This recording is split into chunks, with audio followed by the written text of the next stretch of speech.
Overcast and cool here tonight. Rex Ryan and the Jets, questions about their future, but Lisa Salters, they still have to deal with the present. Mike, tonight could be Rex Ryan's last primetime game as head coach of the New York Jets. It's something he is very well aware of and not afraid to talk about. But Ryan insists that he is not throwing in the towel in this season. He said everyone in the team feels horrendous about having just 2 wins, but each week he keeps thinking they're going to turn things around. And that's why Ryan said this season has been so tough, because he doesn't think the Jets are as bad as their record. In fact, he said, I know we're not that bad, but in this league, you are who your record says you are, which is why, though the Jets practices, they remain upbeat and players seem engaged and energized. Ryan understands it will be an uphill battle to keep his job. Nonetheless, he told us, I ain't dead yet, and I'm going to fight it all the way. Mike? And you can see, at least as he's greeting his players, his fellow coaches, there's still that enthusiasm that has come to define the Ryan term here in New York. Miami won the toss, deferred the option, so the Jets will get it first. And Percy Harvin traded from Seattle to the Jets, set to receive.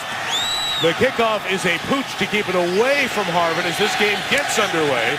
And a bouncing ball picked up by Bilal Powell will be kept shy of the 20-yard line. So good job by the kicker, Caleb Sturgis of the Dolphins. Welcome back Geno Smith, a guy who grew up so close to Sun Life Stadium in South Florida that he could sit on the hood of his mom's car and watch the big screen. Well, he was watching from the sidelines for the last 3 games while Michael Vick took over.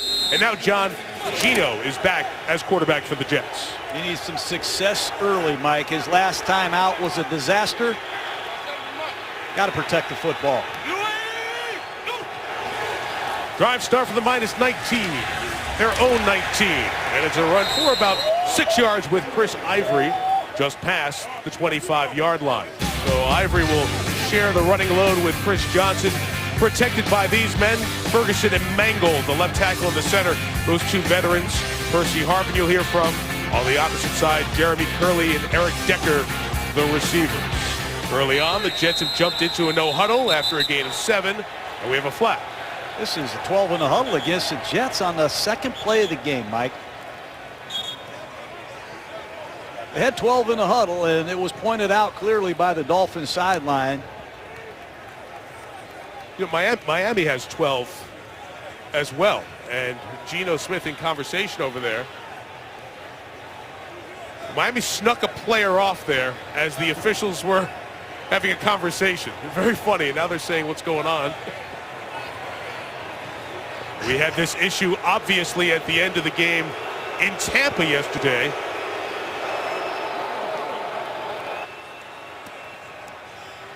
There were clearly 12 Dolphins on the field, and they walked one off as the officials were in conversation. Now, upstairs in the replay booth, they're supposed to be counting as well to let everyone know how many players are on the field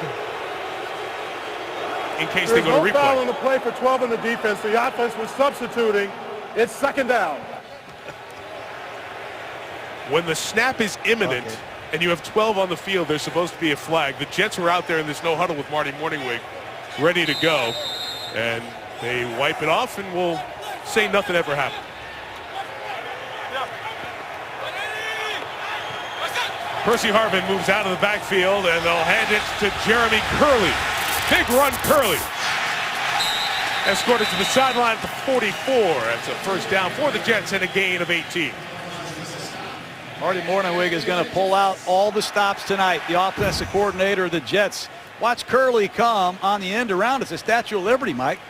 Geno Smith takes a little bubble screen and over the top handoff, and off goes Curley.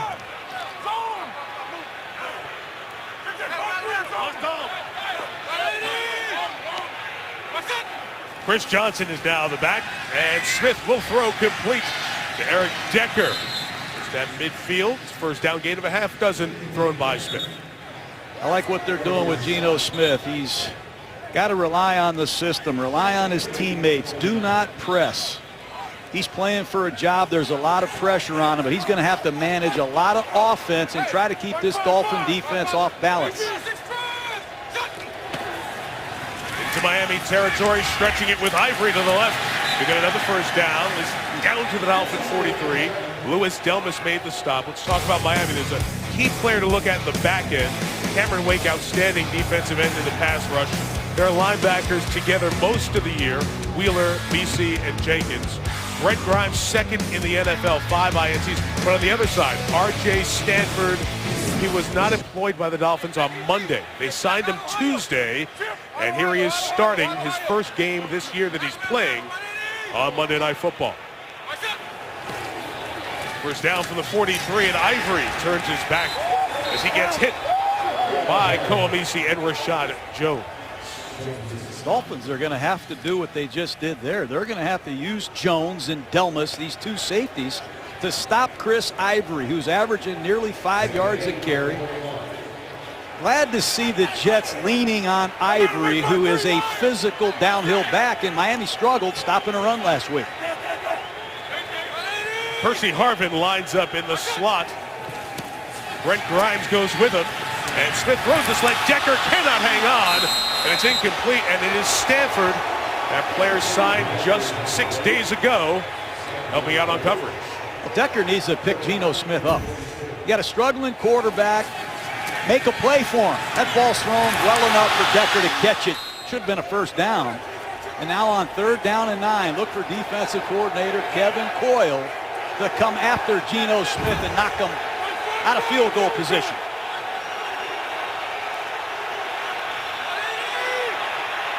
Many Dolphin fans here tonight. The pressure comes. Smith hit as he throws. Too tall for Decker. And incomplete. The linebackers with the pressure in the middle. Jelani Jenkins gets there, and the Jets will punt. Jelani Jenkins, number 53, has emerged as not only the leading tackler of the Miami Dolphins, but a Pro Bowl candidate. That time he beats the back in protection easily, and Miami's off the field. The rookie out of LSU, Jarvis Landry, is back. Ryan Quigley will try to pin the Dolphins deep. An Australian rules football type end-over-end kick. They're caught at the 12 by Landry and Ryan Tannehill, and the Dolphins get on the field for the first time. Great scene in Times Square. Come on across the river to MetLife Stadium. And our coverage from Spider Cam tonight brought to you by DirecTV. Didn't start raining until about 5:30 or 6 o'clock a few hours ago. The rain should stop somewhere around halftime. Ryan Tannehill and the Dolphins take over at their own 13-yard line. And first pass complete to the 20-yard line as Mike Wallace is able to pull in the reception for Tannehill. John, the 8th overall pick in the 2012 draft, having his best of his first 3 seasons in the league. He's become a real quick decision maker in this offense. Accurate passer. He's smart. Can handle a lot of football, Mike. Love to see him improve his deep ball accuracy and hit one tonight. The rookie Jarvis Landry moving out of the backfield and out wide as the hand goes to Lamar Miller, who was pulled down by Sheldon Richardson, the Jets' first-round pick last year out of Missouri. Up front for Miami, they've had to put Jawan James from right tackle to left tackle after the injury to Brandon Albert. Joins the group changed this year up front. Miller and Thomas split it in the backfield. Wallace, Landry, and Hartline catch it. Deion Sims starts tonight as Charles Clay, their regular starting tight end, is out with injury. Hamstring injury keeps Bill Lazor's tight end of choice out of this one. 3rd and 2. Pressure from the Jets, picked up by the Dolphins. Tannehill has to escape, put it up for grabs, and Wallace can't pull it in. It'll be a 3-and-out forced by this Jets defense. Jets have struggled with their 3rd down defense, among other things, this year. Critical 3-and-out stop to set up Curley, who's a good punt returner. Miami's punter, Brandon Fields, a Pro Bowler, last year has not had a very good season kicking it.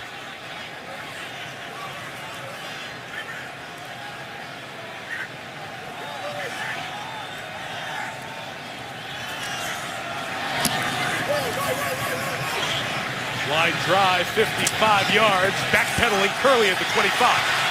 Eludes a tackle and gets out of bounds at the 30 for a return of 5. We have 3 flags, all thrown near the 40-yard line.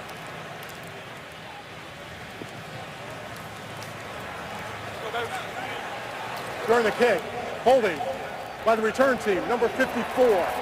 10-yard penalty from the end of the kick. New York's ball, first down, timeout. Nick Ballore the penalty, long field for Geno Smith and the Jets. One of the memorable moments of this rivalry, the 20th anniversary this week, the fake spike. Dolphins trying to rally, down 24-6. Marino leading them back. Bernie Kosar was the backup, kind of sent in the idea to Marino.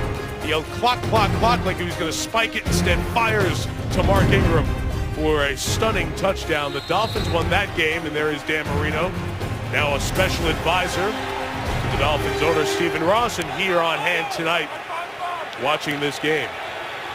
That fake spike sent the Jets into a 4-33 spiral.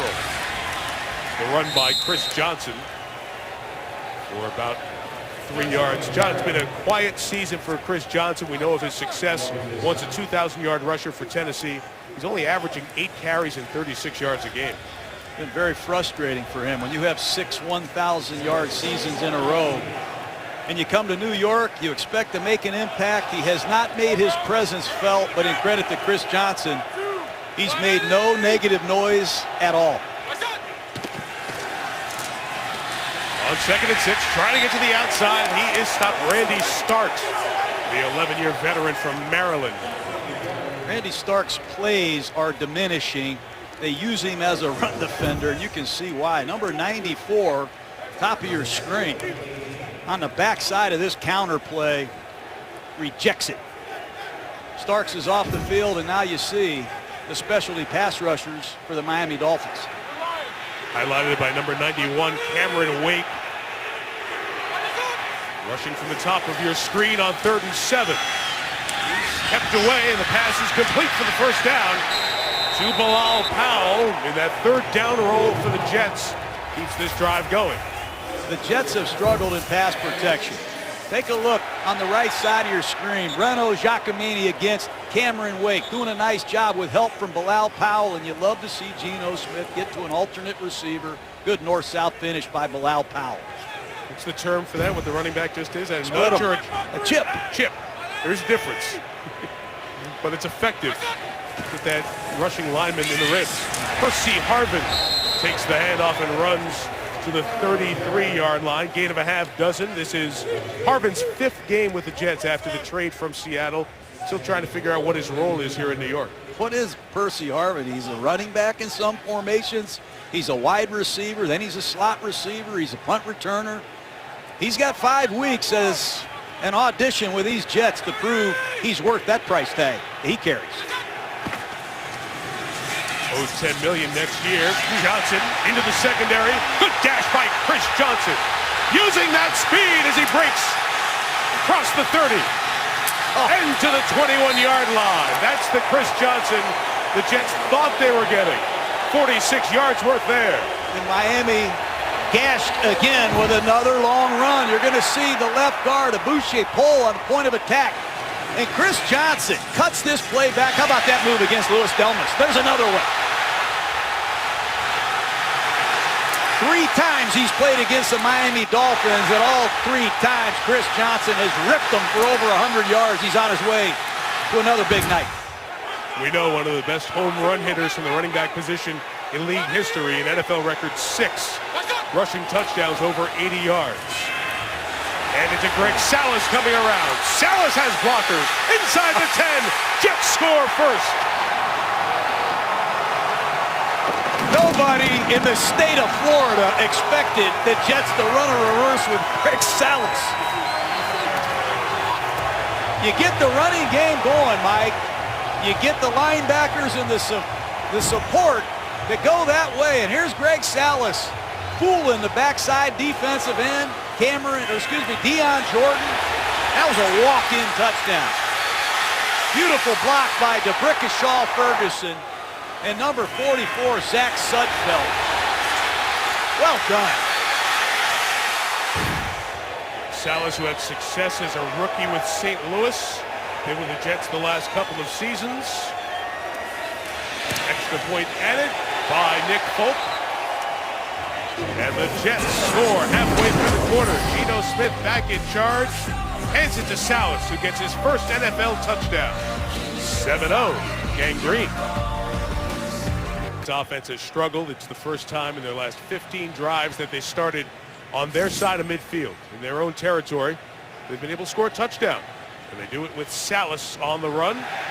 See Michael Vick, who was the starting quarterback for the last 3 games. See Marty Morningwig go over what the looks were and what worked on that drive.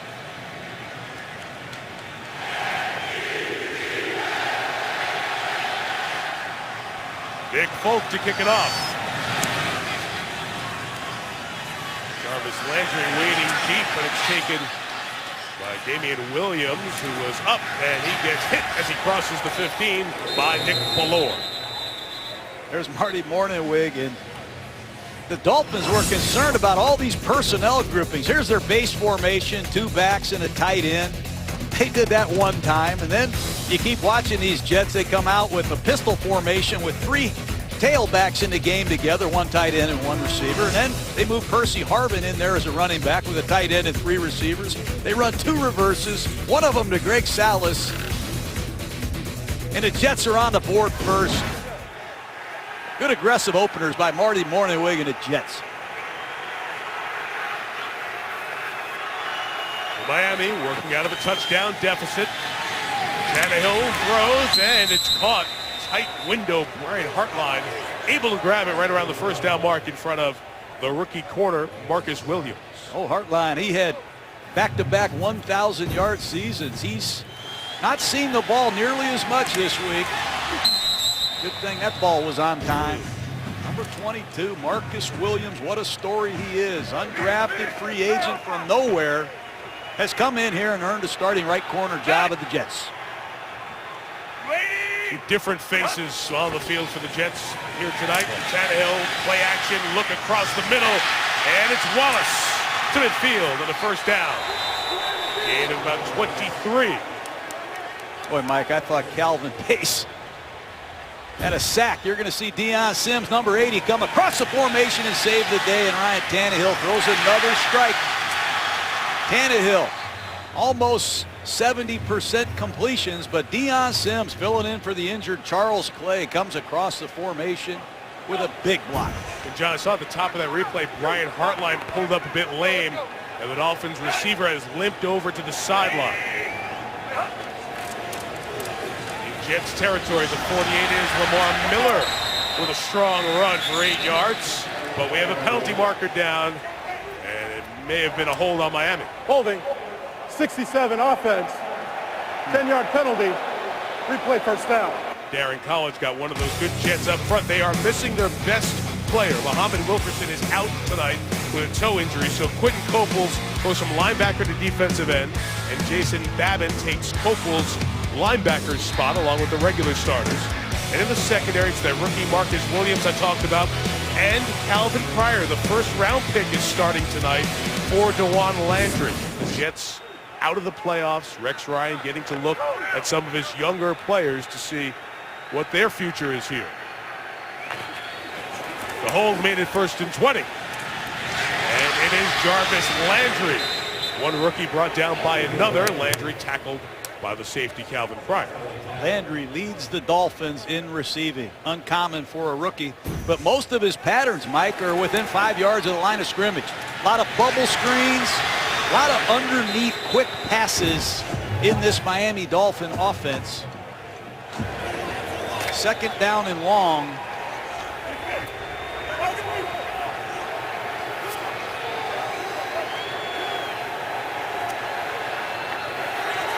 Second and 16. Tannehill empties the backfield and quickly gets it out again to Wallace. Back into Jets territory.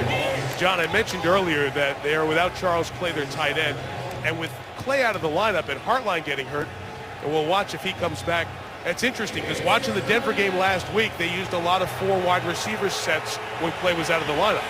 This is a spread system. They're going to have to lean on Rashard Matthews, Brandon Gibson, a couple veteran receivers to pick up the slack. This has been a Rex Ryan blitz down. Let's see if he brings it.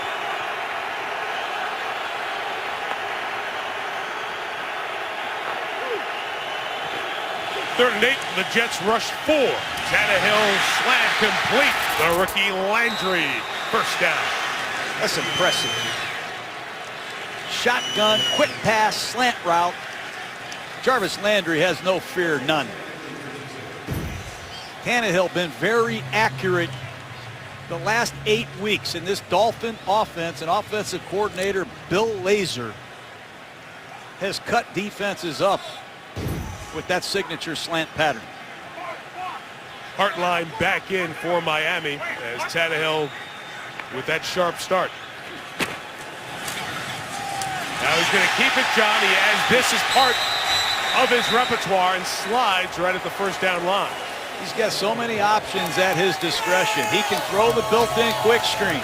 He can hand it or keep it, and he's going to read Jason Babin at defensive end. And if he crashes, number 52, David Harris, has to make that tackle. But you see Jawan James, the rookie left tackle, getting it done.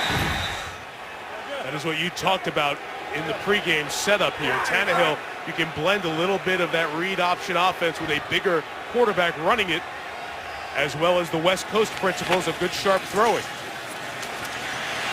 In trouble here, and he's brought down. Henrik Ellis, the fourth-year man out of Hampton, gets the sack for the Jets. My biggest concern with the Dolphins, can this offensive line hold up? Samson Satelli, veteran center, has struggled with size and one-on-one pass protection. Here you see Henrik Ellis on a simple bull rush, dominating. The Jets are massive up front on defense. The Miami offensive line is not. First career sack. Ellis playing his 41st NFL game. Second and long. Tannehill pitched and through, and then Babin makes the contact as Landry catches another one on this drop. This Jarvis Landry, he knows he's not at LSU anymore. He was an outside gifted receiver. Now he's working in the land of giants. And that time, Jason Babin just welcomed him to New Jersey. Little shallow cross, and Babin saw it the whole way. I like this Landry. He is one tough LSU Tiger. Need to get to the 12 for the first down. Pressure picked up for the moment. Tannehill's throw is incomplete, trying to get it to Landry, and finally at the end, the Jets were able to knock down Tannehill with the combination of Richardson and Copeland. They're hammering Tannehill. Pressure's coming from Sheldon Richardson on a stunt. Miami never saw it. Not good enough by this Dolphin offensive line. Rex Ryan hasn't done a lot of blitzing, but he has relied on one-on-one pass rushers and some stunts. Former Gator Caleb Sturgis on to attempt a 43-yard field goal. Out of the hole, the Fields leaking left. No good.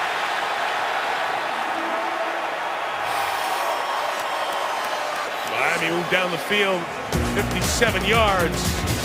Took them 6 minutes. For the 5th time this year, Sturgis missed a field goal. Stays 7-0 Jets. Second drive, the Jets put together an 85-yard drive. Good running of the football, capped off by a Greg Salas rushing touchdown. Now they take over at their own 34, and Chris Ivory runs to the left and gains 2 yards as Brent Grimes takes him out of bounds. Well, the last start for Geno Smith was here, and it was awful. In 6 passes, 4 minutes, he threw 3 interceptions and was pulled.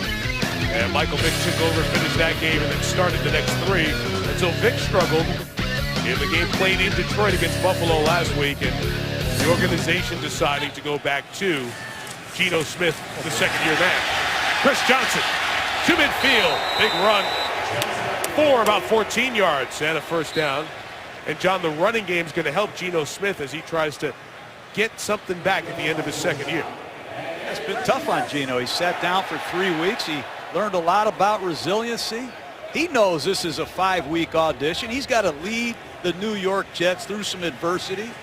He's got to rely on his teammates. They have some really good supporting players here, but he has got to be mentally tough, take care of the football, and be a leader. Hands it to Percy Harvin for a good run there for 8 yards to the 42-yard line. And that's the point, John. He said he knows this time around I've got to take better care of the football. There was some thought that Rex Ryan and some in the locker room wanted to stay with Michael Vick as the quarterback, albeit the bad performance last week.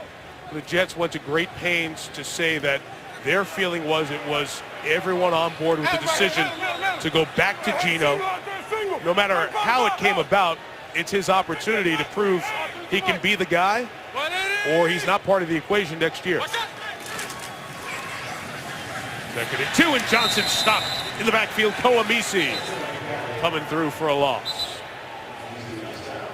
That'll set up 3rd down, and it'll set up the 2nd quarter. Jets with the only score of 7-0 after 1 on Monday Night Football. ESPN celebrating 45 years of Monday Night Football. Look at the stats after 1 quarter, and the big number is the Jets' rushing yard total, 131. That's the most by any team in the league in a first quarter in 3 years. You surprised, John, the Jets are running so effectively early? Yes, I am surprised. It's good to see Olivier Vernon back at right defensive end because they have been running right at Deion Jordan. Vernon is number 50 for Miami. Bilal Powell on this 3rd down carry will keep the drive alive with a 1st down to the Miami 38. It was a Chris Johnson run of 47 yards, but the other runs are averaging quite well as well. A lot of deception. They've run the 2 reverses. They faked the reverse. And let's be honest, they have some very good backs here. Chris Ivory can slam it inside, and Chris Johnson is showing you he can still get it done. Look at this. And it's Johnson, but as you said, these big gaping holes to run through, and it's a gain of almost 10 yards. And another 1st down. Other blocking. And Geno Smith enjoys playing quarterback with this running game. He's only thrown it 4 times in the Jets' first 19 plays. Keep handing it. Johnson to the 24-yard line. See, defensive coordinator Kevin Coyle, he can't get to any of his 3rd down blitzes if they can't stop the run. They gave up over 200 yards to C.J. Anderson of the Denver Broncos last week. They're getting gashed with basic downhill runs. Cameron Wake and this Dolphin front 7's got to pick it up. That was the eye-opener last week against Denver. First time Miami defensively gave up over 400 yards as Johnson turns and gets a couple of yards. So far, so good for Chris Johnson. Finally getting a big part of this action. Off-tackle power play. How about this open field running? He makes 2 Dolphins miss, and he accelerates. And it's a straight lead block behind fullback John Connor. Another big explosive run. Then it's the same power play off the right side. Good stuff by Chris Johnson. Chris Johnson's season high, 69 against Kansas City. 10 better than that in this first half. It's Bilal Powell out of the gun, and that time Miami able to get the good penetration on 3rd down, and Jelani Jenkins will force a Jets field goal attempt. All very well, Mike, over the last few years, and on a 3rd down and 3 in that field position, if you'd like to see the young quarterback have a shot at letting it rip. One of the Jets' bright spots this year, Folk from 40, able to knock it through, and the Jets have scored the first 10 on this one. Folk 19 of 21 this year. Holiday decorations out in New York. Rockettes show underway at Radio City Music Hall, and Wednesday the famed tree will be lit. Signifying the holiday season, millions from this area and visitors to New York will come window shop and take in some of the sights.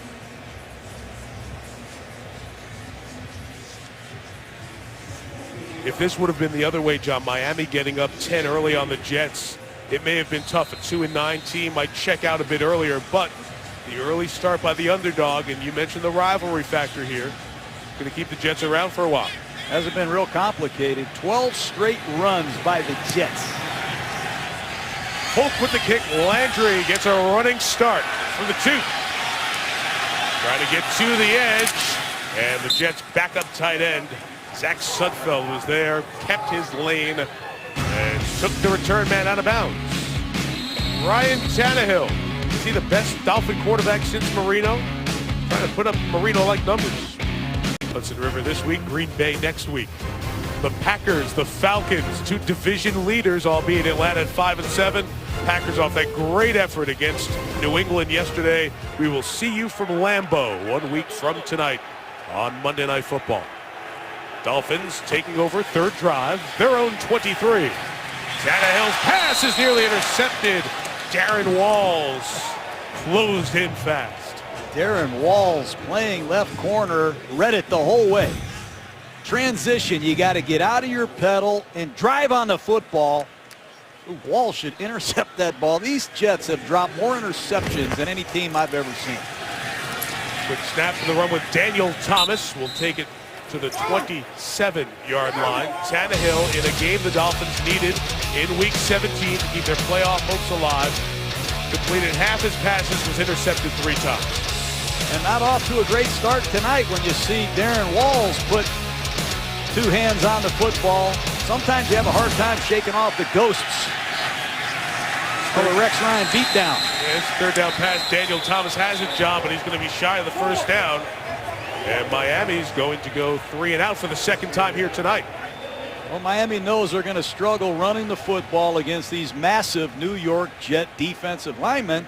And so far, every completion has been within 5 yards of the line of scrimmage, and you have to credit the Jets for tackling.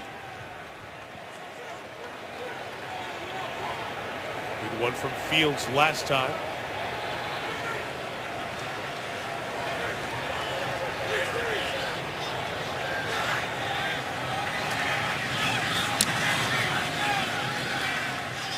Line drive, 58 yards on this one. It sent Curley back to the 11. Block in the back. We'll bring it back. As Curley's pushed out of bounds at the 25-yard line, the Jets are going to have over 90 yards to go on this drive. Like a pretty obvious call against the Jets here, Mike. Why? Because I saw it right away? Yes. Happy holidays to you as well. You know, Rex Ryan did say, John, you know, we're all plugged in here. It was really hard coming back from Detroit after the loss to Buffalo, but you see it early.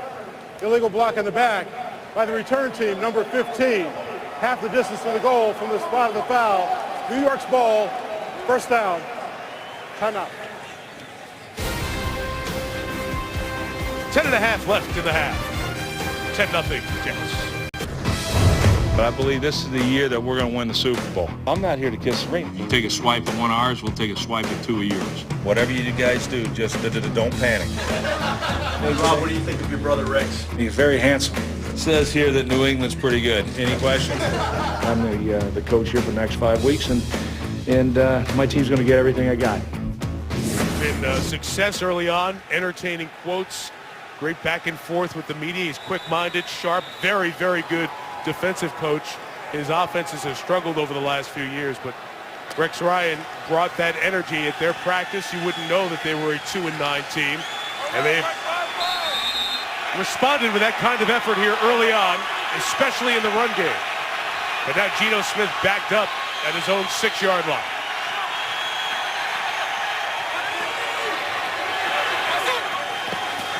Chris Highbury is the running back, and he'll gain a solid 8 yards running it back up, John. I am shocked. Miami's in a loaded front to stop the run, and the Jets are pounding them. 14 straight runs. This time, Ivory stopped short of the line of scrimmage, and Philip Wheeler and Jelani Jenkins are there. Mike, when you can run the ball like this and you involve multiple Dolphins to stop the run, it's a matter of time before they test R.J. Stanford, who just got here to play right corner for the Dolphins. I mean, Eric Decker is out there in one-on-one coverage. Sooner or later, they have to find out if Geno can throw the ball to Decker against a corner that just got here. 3rd and 2, pressure up the middle. Smith has time, and it's complete for the first down to Percy Harvin. Brent Grimes firing through, almost got there, but the Jets moved the chains. That was tight, and Grimes saw that the whole way. And let's credit Chris Ivory, who had a bad blitz pickup in the first drive, had a great one there. And now he's got the carry to the left for a couple of yards. So, John, let me ask you about the Dolphins defense here for a second, because we saw the Denver game, and Peyton Manning used the Dolphins' aggressiveness against them. He ran the ball and ran it effectively. Is there a little bit of a template? Maybe you can run on this defense now. Well, when you get gashed for 200 yards, you know what you're going to see the following week, especially when you start watching these New York Jets. That's what they do best, and they have some backs that can really hurt you, and right now they're taking it to Miami with great success.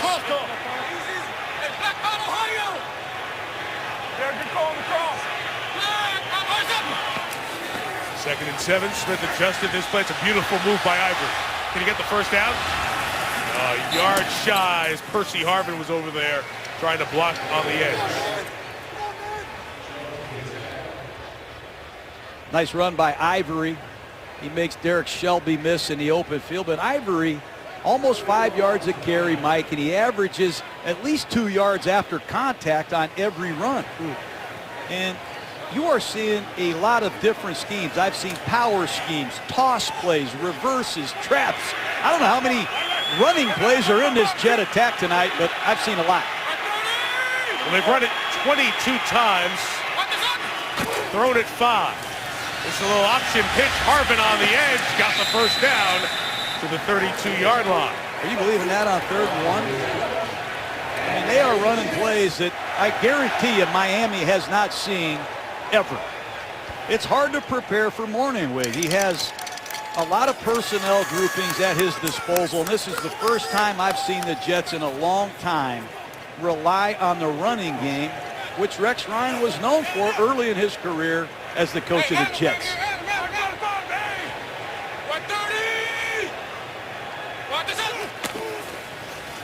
Chris Johnson, fullback Connor blocked for him, but Philip Wheeler as the linebackers roll up the tackles here for Miami in this first half. You said it, John. I was thinking the same thing. When was Rex good? When was this Jets team good? His first 2 years. Mark Sanchez was the quarterback. The phrase ground and pound got beat into the ground. It got worn out. That was the Jets style of offense, and that's what they're giving Joe Philbin's team here tonight. You see Cameron Wake just check back into the game. This is not a lot of fun for a defensive end to see this many runs. They'll throw down 2nd and 9, and they'll hand it again to Curley coming around, picking up the blocks and getting into Dolphin territory with a first down. They're involving everybody in this game plan here tonight. And Cumberland just laid a beautiful block on Cameron Wake. Miami Dolphins are on their heels. The New York Jets look fresh. Giacomini and Colon at right guard and right tackle have come off the ball like a thundering herd here in the first half for the Jets. I love it. Harvin's run it 3 times. Salas once for a touchdown. That was Curley's second. Ivory to the left. And that time Louis Delmas comes to make the stop. We're talking about those ground and pound, John. Those days, look at the running total the Jets had. They ran it for 160 yards a game, kept it away from the other team. That has changed a lot in these last 4 years since the Jets have not been as good. And look at the turnover differential. They turn it over too much, and they get no turnovers at all. They've been the worst in the league in that key stat. That's a hard one to look at. Minus 43. Not good. Ivory, again, a good block, again, a first down. And that time, Curley downfield was part of the blocking story. And the Dolphin may be shaken up. Jelani Jenkins, who's had a huge first half in terms of tackles, the linebacker, is shaken up for the Dolphins. 4:46 to go, first half. The injured player, Jelani Jenkins, helped off with the assistance of the athletic training staff. He has 12 tackles, John. They're running the ball on him. I've seen Statue of Liberty plays to Jeremy Curley. I've seen 6 different Jets carry the ball. Chris Johnson on back-to-back power plays. They've all worked. Here's Greg Salas on another reverse. He's untouched. He scores. A lot of misdirection. 1st and 10 for the Jets, and Koamisi comes in to tackle Chris Johnson after a gain of 2. All that rushing that you showed, John, has added up for the Jets already over 200 rushing yards in the first half. First time they've done that in 5 years. Did it to the Bills in 2009. And I got Randy Starks out there and Earl Mitchell, my 2 run-stuffing defensive tackles. I'm not taking them off the field if I'm Kevin Coyle of the Dolphins. Very fast-moving half as the Jets have run now 23 of the last 24 snaps. And Johnson brings it to the 30-yard line. About time of possession. I mean, it's all Jets. Ryan Tannehill and offensive coordinator Bill Lazor have had plenty of time to make adjustments. Over 17 minutes of clock time for the Jets, and on 3rd down and 4, they ran the ball the last time down here. Let's see if they give Geno Smith a chance to throw one. John mentioned the top of the screen. Eric Decker working on R.J. Stanford. Just signed this week. Smith looking that way. He'll throw to Harvin.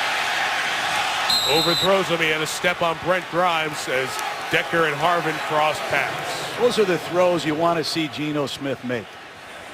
The Jets just have not thrown the ball well enough for the last 4 or 5 years, at least since Rex Ryan has been here. And with that being said, they can't score enough points. They haven't taken very good care of the ball. They haven't won enough games. When you get them open in this league, you've got to hit them. That time Harvin had a chance to put the Jets up 3 scores. Nick Folk from 48. Tanner Purdom snapped it. Ryan Quigley put it down. Folk missed it left. And for all the Jets' running success and their dominance in the line of scrimmage, Miami's still within 10. 29 runs for the Jets. Look at the middle column, the yards gained by the half dozen players who have touched it. But that drive, John, 64 yards, most of it on the ground. No points to show for a 7-minute possession. That's all that matters. Now Miami, having run only 15 plays this half, back to work with Tannehill, who completes it to Brandon Gibson on the sideline. Gibson, a flag down as he gains 7, pending the penalty. A number of flags. Potentially the formation here. Ineligible player downfield. Offense. Number 70. 5-yard penalty. Replay, first down. Wow. John, that's what you talk about all the time, that play not being called downfield. I'm thankful it's called. Drives me crazy. These teams are running these running plays, and they tell the receiver to go run a 5-yard hitch route. And if we don't like the run, the quarterback can throw the pass. But linemen are downfield blocking the running play. It drives me crazy. I love that call by the officials. Save that moment of tape. Thrilled by a penalty flag. So 1st and 15 for Tannehill and the Dolphins. 3-man rush getting to Tannehill, and he gets it to his tight end, Deion Sims. He's upended by DeJuan Landry, who did not start for the Jets here tonight. And Quentin Coples hits Tannehill again. They have had no pass protection to push the ball down the field. He's been sacked. He's been knocked down twice now. And there's Landry making a beautiful open field tackle. 2nd and 12. They don't throw it downfield very often, do they? No, they do not. You got to watch a lot of Dolphin film to find a vertical pass, that's for sure. And this play stopped for a moment. They moved the ball to the right hash. He was in the middle of the field. So, you got a young corner down here, Marcus Williams, at the bottom of the screen against Mike Wallace. Jet fans are dying to see something happen with Mike Wallace down the field. Tannehill complete, a sandwich of the receiver Miller as he got popped by the combination of Demario Davis and Jason Babbitt. Well, here's the 3rd downs for Miami. You see the blitz coming off the right side of the screen. Nowhere for Tannehill to go. Coverage holds up down the field. And then a stunt gets to Tannehill. He's got no time to see anything. And it's just good coverage down the field. They've done an excellent job of containing Tannehill. He hasn't been able to scramble, and the Jets have looked good. 2-minute warning. Toyota halftime is coming up. We'll check in with Chris Berman of Connecticut.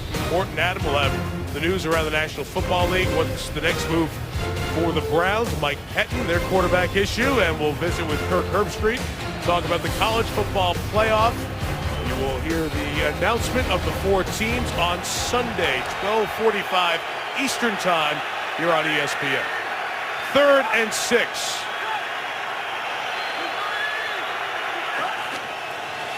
Jets show pressure, but only rush 4, and that pass is caught. That's a very good catch by the rookie Landry. It was low, but he scooped it up for the first down. It's that slant route, that signature slant route from the slot. And Jarvis Landry, no fear inside. Here comes Miami. Full complement of timeouts, trying to get some tempo, get something going. And Tannehill throws to Landry again. It'll be a gain of 4. Aaron Walls to stop. And the Jets have played more zone tonight than we've seen Rex Ryan play ever. He does not blitz and expose these corners in one-on-one coverage like he has in years past, but it's a matter of time before he heats them up. Daniel Thomason is the back. Tannehill fires left. It should have been intercepted. Calvin Pace had it, hit him in the hand. The Jets have only 3 interceptions all year, and you can see why. Darren Walls dropped one earlier. You could not throw the ball to Calvin Pace any better. He's going to come from underneath his linebacker position. You have to make these plays. And the Jets just cannot find a way to get an interception if they handed it to him. Calvin Pace has a couple of picks as a Jet, 3 in his career. Seems the team has all year. 3rd and 4 again. They rush 3, and Tannehill in the middle, held on to by the tight end Deion Sims, and a first down at the Jets 25. 3-man rush gives Tannehill the time to survey down the field. Jets got to get back to that 4-man rush that was effective earlier. Timeout Miami. Minute left in the half. Tannehill lucky not to be intercepted on this drive. Hit a big first down there. Well, all goes special. There's your primary read, and they hit that throw, but look at Jarvis Landry down the seam. That's where you hear some receiver coaches are yelling at the quarterback, oh, you missed the seam. You missed Landry. But you have to go through your progression, and if the primary receiver's open, that's where your eye control is. But I'm sure they're coming back to that play, and they'll tell Tannehill, don't forget the seam. So the next day when you watch it, you don't get on him for missing that? He went through his progression the right way. Can't see everything. First down Miami at the 25. Here comes pressure up the middle. Straight through David Harris with a sack and a big loss. And Rex Ryan still has bullets in his holster, and that means blitzes. Cross dog blitz. You'll see Harris and Demario Davis and Daniel Thomas. And Shelley Smith at left guard failed miserably. Miami's taking the timeout. They have 1 remaining, 55 seconds left. When you have a timeout, a clock stoppage, you have to assume that Rex Ryan has time to organize his troops and call a blitz. At a clock stoppage, you must expect blitz from Rex Ryan, especially at the end of the half. He's notorious for pressure at a clock stoppage, particularly at the end of the half or the end of the game. They have to expect another one. They want to knock Miami out of field goal position. I'm not making excuses for Rex or the Jets. It's been like a dealer with 2/3 of a deck. No corners, so he hasn't been able to do what he's done over the years very well. Blitz. 2nd and 20. Tannehill fires to the sideline. Wallace brought it in. They say the feet down to the 28. Got 7 back after that 10-yard loss on the sack. It's a nice job walking the chalk. You practice this on the practice field every day. Bang, bang play. The officials all over it. Let's take a look at the slow-mo. Catch. 1 down. 2nd one down. Previous play will go under further review. And the booth Imagine upstairs buzzes down to provide us with John's favorite portion of the game. You watch. When does he have firm grip and control of the ball? Then do the 2 feet come down? You go to the catch and the firm grip to control the ball first, and then look for the feet. And that's what Ron Torbert will be doing in consultation with Dean Blandino, the NFL Vice President of Officiating, who's across the river at the league, Art McNally Game Day Central in New York. You make a great point about these Jet corners. They had two of the best corners in the world here. Darrelle Revis and Antonio Cromartie. They had a chance to get them both re-signed, but they didn't get it done, and now Revis is getting it done for Bill Belichick. I mean, Revis can almost run the route for the wide receiver. I don't know how you don't bring Revis back here. And then Antonio Cromartie, pick up an Arizona Cardinal film. He's still a dominant corner with great ball skills. And in this Rex Ryan defense, I don't know how you don't address that position. No disrespect to Darren Walls or Marcus Williams, but these are undrafted football players. Cromartie and Revis were dominant first-round players. And if you're going to hire Rex Ryan, you know what you're getting. You're getting a pressure coach that loves to play blitz coverage, and you need corners that can cover. Ruling on the field is confirmed. It was a catch. It's third down. So the pickup of 8 is there. They drafted Dexter McDougal in the 3rd round. He tore his ACL. Dean Milner was here to be a starter. The Achilles injury. Dimitri Patterson showed up. He was AWOL. Kyle Wilson drafted in the 1st round. He's been a nickel guy. I mentioned the Milner injury. Now Pryor, the safety, is getting a start here tonight. Trying to figure it out in the secondary. 3rd and 13. Time for Tannehill. Underneath, going to have to make it happen after the catch. And Landry nowhere to go. It'll be a 42-yard field goal attempt coming up. And you see how conservative the Jets played in that situation. They played very soft.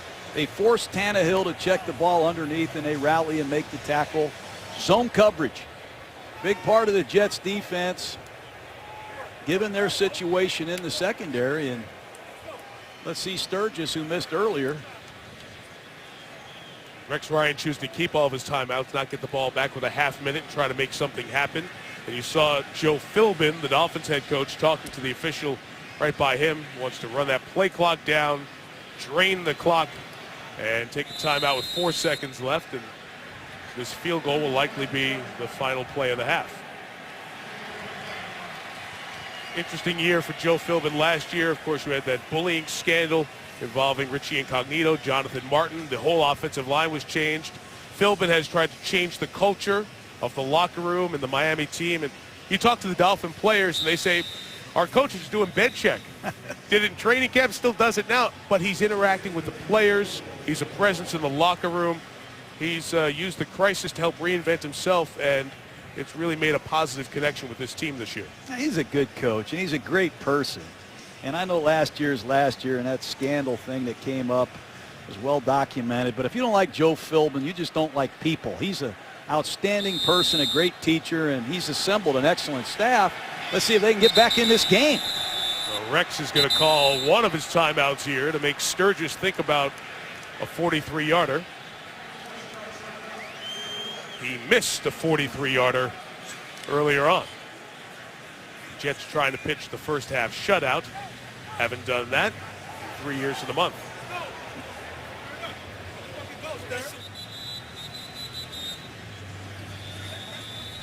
I saw this Sturgis kick a onside kick last week behind the back. Mike, did you see that?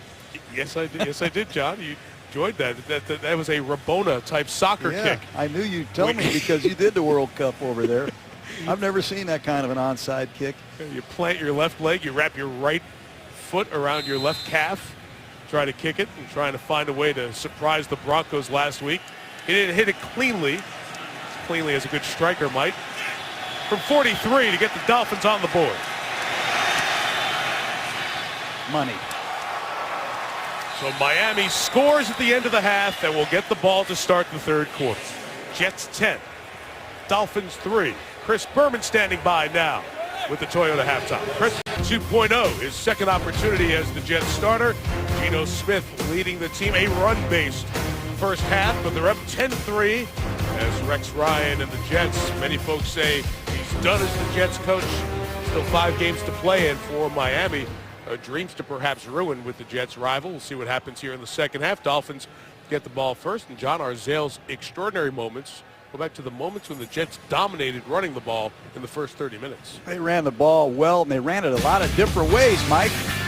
How about some of these runs? There's an old-fashioned one-back power play off the right side. Look at the point of attack block, and you see the left guard pull, and Chris Johnson gashes Miami. Then they fake the ball to Bilal Powell. They run a read option with Percy Harvin in pitch face. You don't see this often in pro football, and they get another big first down. Then they fake a bubble screen to Harvin. They run a Statue of Liberty to Jeremy Curley the other way. They catch the Dolphins off balance. Great block by Cumberland. A lot of different runs, Mike. Here's a trap play. Watch the left guard, 75. Bang! I've seen a lot of different runs, different runners. I love what the Jets are doing, but they have to put the ball in the end zone to win this football game. You wonder if there's a template set by Miami's defense, for Miami's defense, by Denver last week. Maybe they're too small up front, and you can run on them, and the Jets are taking advantage of that now from the Miami side in the second half. Where do you find offensive answers to take advantage of the Jets' weaknesses? Well, the Jets' weaknesses are in the secondary, but clearly they're not exposing these corners with the Rex Ryan blitzes that we've seen for years. They're playing a lot of zone. It's important somehow, some way that Miami runs the ball a little bit to keep the Jets off balance. So far, they've been one-dimensional, a bunch of short passes. I expect to see Miami try to mix it up a little bit, or they could be in trouble. Nick Folk, a little pop-up kick, trying to catch the Dolphins napping, but nothing doing there, as it is fair caught at the 24-yard line by Jason Trusnick. Good special teamer here for the Dolphins. There's that 210 rushing yard first half for New York, then jumps out of note on the passing with the 21 pass plays for Miami. 110 yards. John, only 3 passes for more than 9 yards. To your point of not stretching the field. Not at all, but this is their quarter, Mike. The Dolphins do most of their damage in the third quarter. They have outscored the entire NFL. Tannehill from the 35, on the move, the back. Lamar Miller shy of the first down. Here's Lisa Salters. Hey, Mike, well, I asked Joe Philbin what was giving them so much trouble against the run, and he told me, hey, they hit a couple of reverses. We didn't tackle very well. They did a good job blocking us. As far as adjustments, he said, we just got to settle down, do the fundamentals, get off blocks, and play sounder defense. I asked Rex Ryan if we can expect to see more of the same in the second half, and he said, hey, we've shown a little ground and pound, and it's working. We've done a good job establishing it, so I took that as a yes, Mike. It would make sense after the first half success. We had movement up front. It'll push them back for 5 yards. Young players. Ball start. Offense, number 89. 5-yard penalty. It's still second down. But John, remember we showed you in the first half, Brian Hartline came off the field with a knee injury. He has now been ruled out for the rest of the game. So Brian Hartline, one of the Dolphins receivers, is out. We flip it to the other side for the Jets. The man who scored the game's only touchdown, Greg Salas, the receiver. He injured his hamstring on that play, and he's out. So 2 receivers, 1 each way, out for the game. Miller. As he crossed the 40, that's a good run for Miami, trying to establish some balance. That's what they need to do. They must get the running game going. You can release the tight end and read the backside in and hand the ball to Lamar Miller, or you can block the defensive end and hand the ball to Lamar Miller. Bottom line is get the ball to Lamar Miller. He has almost 700 yards rushing. He was invisible in the first half. You have to like his production on these first 2 runs to start the third quarter. College ball in Miami, playing for the Dolphins now, closing in on best rushing total he's had in his 3 years in the NFL. Play action, Tannehill, his tight end is covered. Downfield, it's open. And Brandon Gibson takes it out of bounds for the first down. Way away from the play, 20 yards farther back from the play, pushing and shoving with a couple of players from each team. They're separated. Brandon Gibson's a good receiver. He was beaten out in the slot by Jarvis Landry, and with the injury to Hartline, the veteran is back in action at the outside receiver spot. That time he ran a beautiful double move against Darren Walls, and Miami's on the move. Saw that number, how dominant, as John was mentioning, they've been in this third quarter. Miller left, chased down by Calvin Pace. The loss of a few yards. This Miami offensive line was the #1 priority of Joe Philbin and the Dolphins in the offseason. They signed Brandon Albert, big free agent contract to play left tackle. He got hurt. They drafted Jawan James with the 19th overall pick to be the right tackle. But now the former Volunteers at left tackle, and doing a very good job doing multiple things in his first year as a Dolphin. Albert, who they signed from Kansas City, tore his ACL a few weeks ago against Detroit. This is 2nd and 13. It's time for Tannehill. Head to the middle. Wallace wants the flag. He looked like he was contacted, and now the flag comes in extraordinarily late, but it might be the right call. Tannehill's late with the football. I have no idea how he got back here to Mike Wallace, but Wallace got there early. Wallace spun back to the official on that side. It was the official clear across the field who had a clear look and made the correct call. Interference. Defense. Automatic first down at the spot of the foul. Third quarter, Mike. I want to reiterate that point. Somehow, some way, Joe Philbin goes into the locker room at halftime and delivers an incredible speech. They have scored over 120 points, I think, in the third quarter. And they're on the move for more.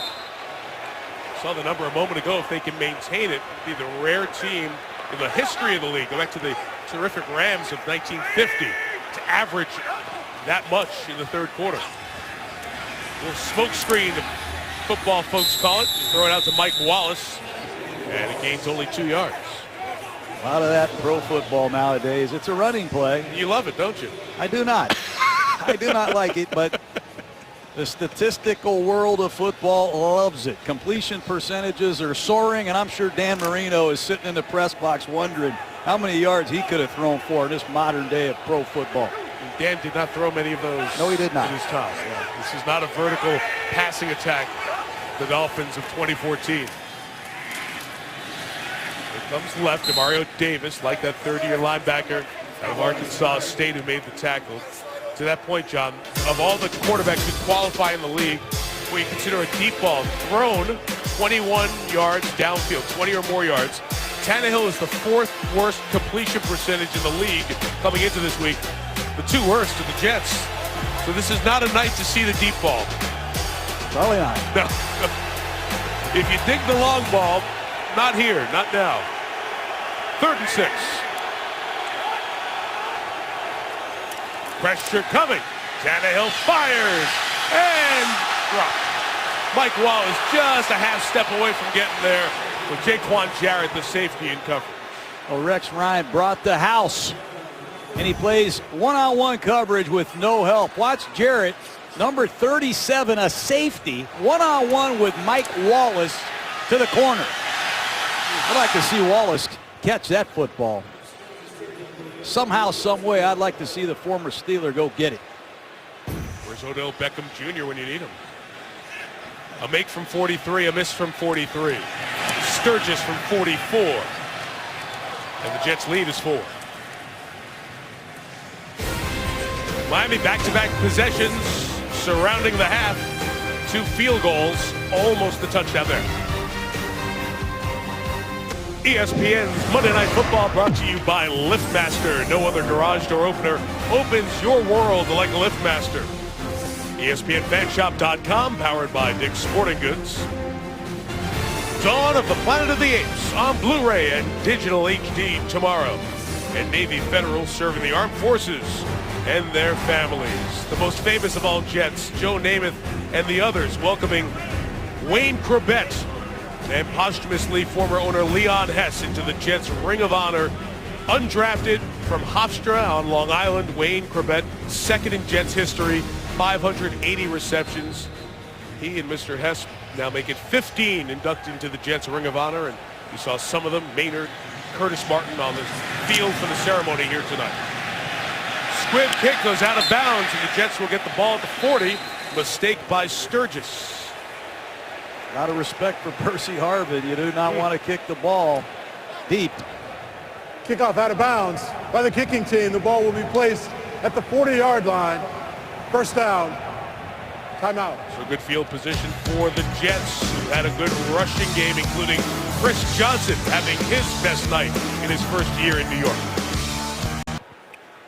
Michael Vick was the starter the last 3 games. Geno Smith gets the starting job back. He's only thrown 6 first-half passes. It has been run-dominated and successful for the Jets. But a pre-snap flag here. Ball start. Offense, number 85.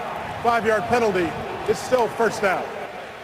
Jets have had plenty of opportunities tonight. They haven't cashed in on them. Darren Walls drops an interception, hits him right in the chest. And then Geno, I thought he had Percy Harvin to make this a 17-0 score. They got nothing out of this drive, and then Tannehill throws a pick right to Calvin Pace. You have to make these plays when opportunity knocks. So far, the Jets have failed to do it. That Pace drop kept him alive for a field goal. Harvin slips, falls, was untouched. So he got back up to run it for about 4 yards at the 39-yard line.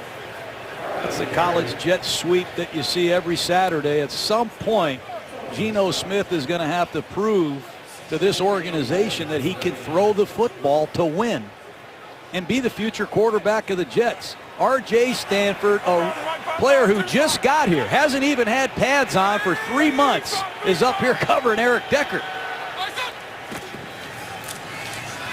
Ivory bouncing it to the outside, hurdling the would-be tackle by Brent Grimes, and getting within 5 of the first down. It's an impressive run. He has elusiveness, he has power, and if you're a cornerback like Brent Grimes, you don't want to see this train coming down your neighborhood. He can run over you, he can jump over you, he can do it all. Stanford at the top of the screen, I'm waiting. Jets do a lot of this, flipping and changing formation. Get the defense running around. Smith back to pass on 3rd and 5. And wide open is the tight end, Zach Sudfeld. First down and more. Sudfeld to the 35-yard line. 20 yards on the game. Chaotic, crazy shift forced the Dolphins to adjust their front, and it neutralizes the pass rush. Watch Miami try to reset their pass rushers. They can't do it. They have a 3-man rush. They make a mistake, and nobody covers number 44, Zach Sudfeld. Getting some action tonight with Jay Samaro out with a concussion. It's the second-round pick for the Jets. Who's the top rookie tight end pass catcher. A read option for Ivory running to the left. And the pile's pushed forward, so it turns into a gain of 7 for Ivory. That's what Kevin Coyle, the defensive coordinator of the Dolphins, told us last night. His biggest concern was Chris Ivory and a steady diet of Ivory. He is a physical downhill load, and you have to commit people to stopping him. You got to get excited about playing run defense against Chris Ivory. He does so much work after he gets hit. That time after he got hit, stumbles forward close to the first down. Looks to be a yard shy. 3rd and 1.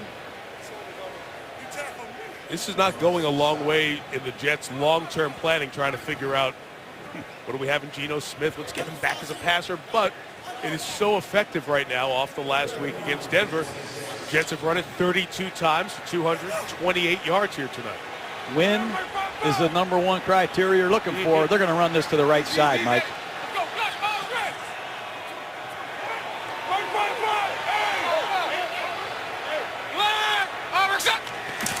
Third and 1. Switch to the left to Ivory. Should have listened to you.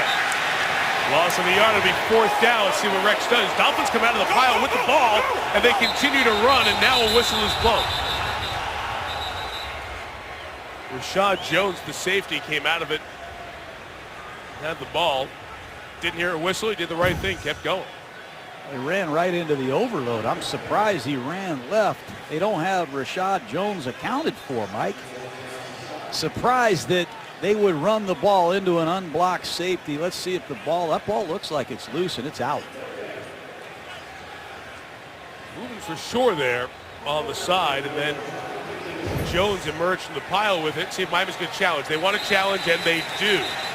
The Dolphins get word from up top after seeing that replay that it's worth using the timeout to take a peek. A real close inspection of that replay. Ron Torbert comes over to Joe Philbin. We had a lot of success running right tonight. They ran left in a short yardage situation right into the overload of the Dolphin defense. And I like this decision by Joe Philbin to throw the flag. Miami is challenging the ruling on the field that the runner was down by contact. We'll review the play. Timeout. So on 3rd and short, Ivory ran it. Jones pulled it out of there. We'll take a long, close inspection at this. Fumble or no?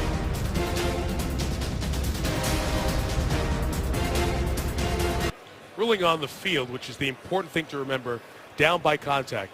What they need to see is clear evidence that the call on the field was wrong to overturn it. I don't know if it's there. I don't know if you clearly see the ball out. Here's Ron Torbert. After review, the ruling on the field stands. It's 4th down. That's one place where replay has gone, where here's the call on the field. You've got to show me something that 100 people sitting around a TV say, no, that call is wrong. It was such a pile of bodies and legs and all the other stuff that you couldn't clearly see it. Thus, it stands not confirmed. And Torbert giving that explanation here to Joe Philbin. I agree with Joe Philbin. That ball was loose. I thought it was out, but as you say, you got to convince 100 people. And here's Folk.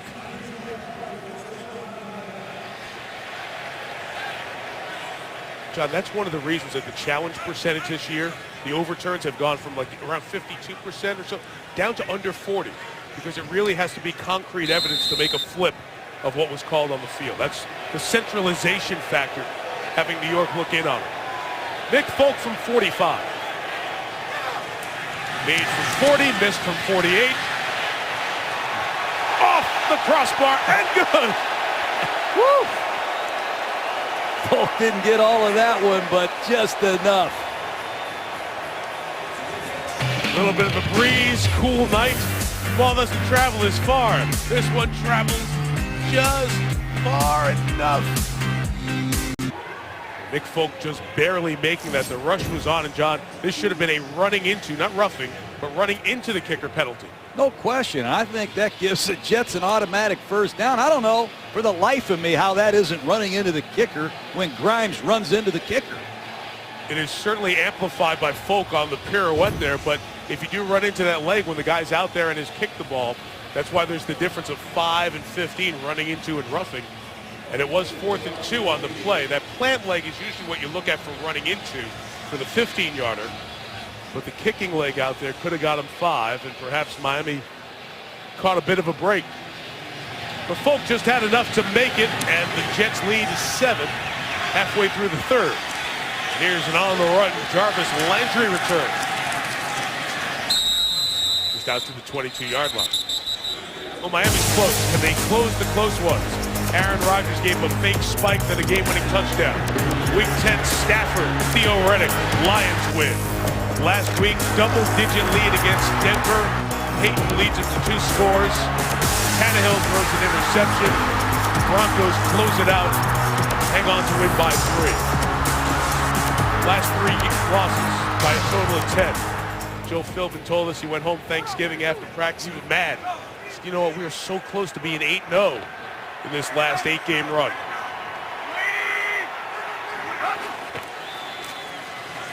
Next by Tannehill.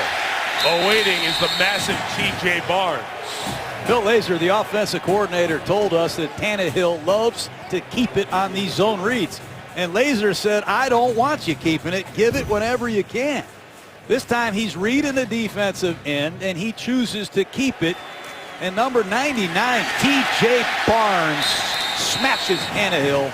I don't want my quarterback getting too many of these hits. I promise you that. Reading the end, but the tackle blew up the guard. Darren College got beaten there.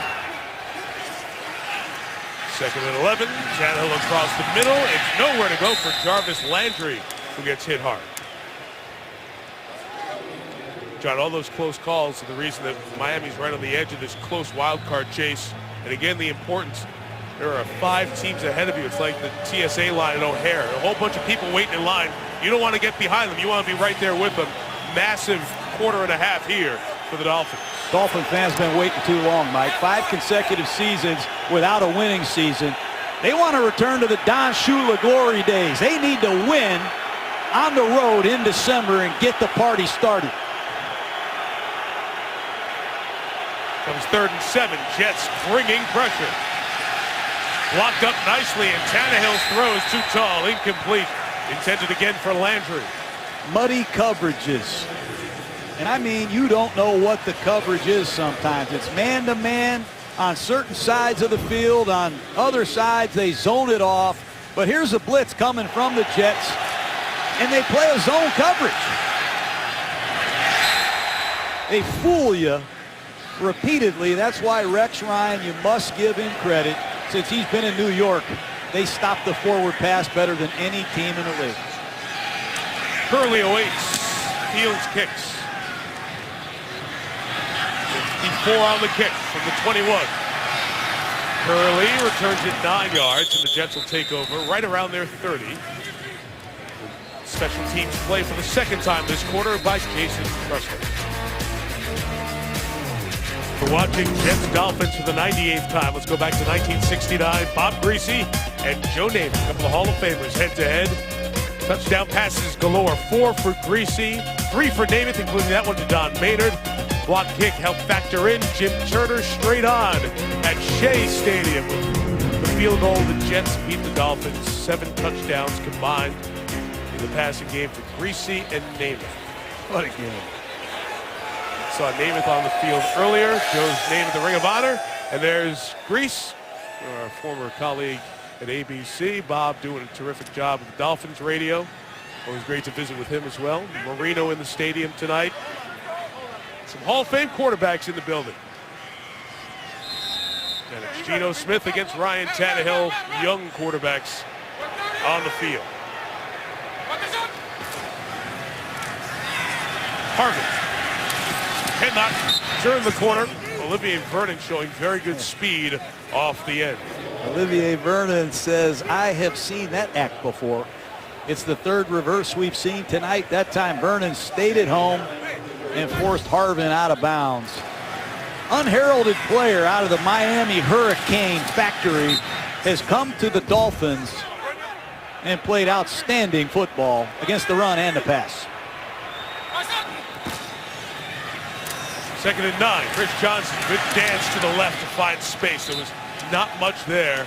Dolphins just trying to close up every opening here in this run-based night for the Jets. These Jet fans want to see a forward pass. He just showed Broadway Joe throwing it. So far tonight, Geno Smith, 4 completions on 7 attempts.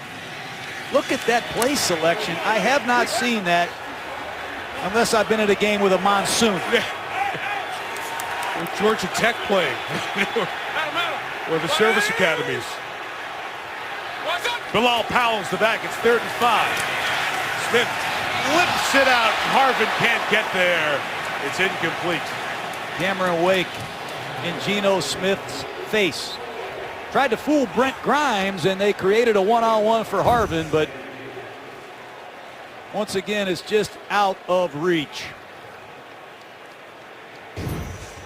Jets cannot make a play passing the football on a consistent basis for a while.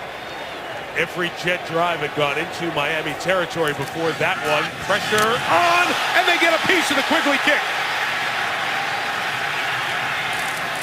And touched first at the 44-yard line as Dion Jordan, the number 3 overall pick of the draft a year ago, who's had many problems seeing the field, has made his 2nd big block of the year. What he does best. He did this at Oregon. He excelled on special teams, and He returned a block kick against Detroit a few weeks ago, and here he is extending that long wingspan and getting it done, and he sets up Tannehill in great field position. Good to see Jordan make a play for these Dolphins. Jordan, the number 3 overall pick, suspended twice, a couple of failed drug tests, out the first 6 games. Was a little slow getting that kick off. And the Dolphins take over with a great opportunity to even this game. Credited as a 6-yard punt. Tannehill, pressure, got rid of it, and it bounces right into the hands of Darren Walls. Walls picking up blocks. Brought down by Miller at the 30.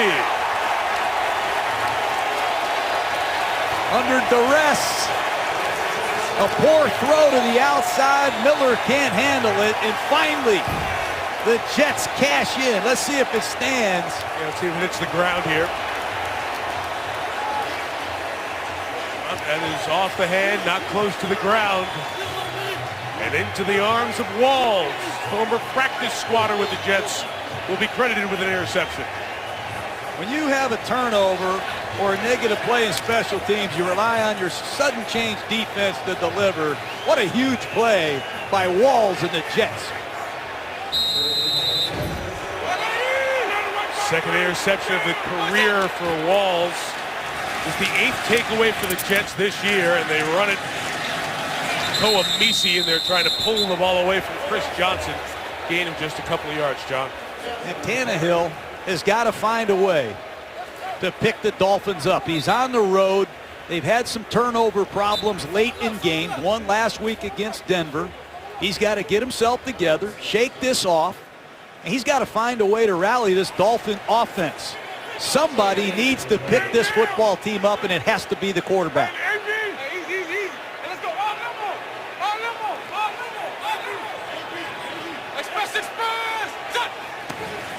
On 2nd and 8, here's Johnson to the left. Abushi, the guard, trying to get out there and block, but it was too good from Miami, who now are dialing in to this Jets run-based game.